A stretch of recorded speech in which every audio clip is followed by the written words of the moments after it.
गज़ल हसीब सोज साहब। बड़े हिसाब से इज्जत बचानी पड़ती है, बड़े हिसाब से इज्जत बचानी पड़ती है, हमेशा झूठी कहानी सुनानी पड़ती है।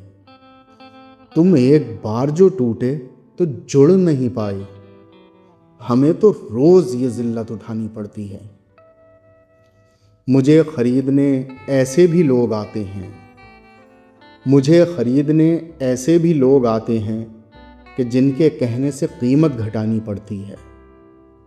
मलाल ये है कि ये दोनों हाथ मेरे हैं, किसी की चीज़ किसी से छुपानी पड़ती है। तुम अपना नाम बताकर ही छूट जाते हो, तुम अपना नाम बताकर ही छूट जाते हो, हमें तो ज़ात भी अपनी बतानी पड़ती है। बड़े हिसाब से इज्जत बचानी पड़ती है, हमेशा झूठी कहानी सुनानी पड़ती है।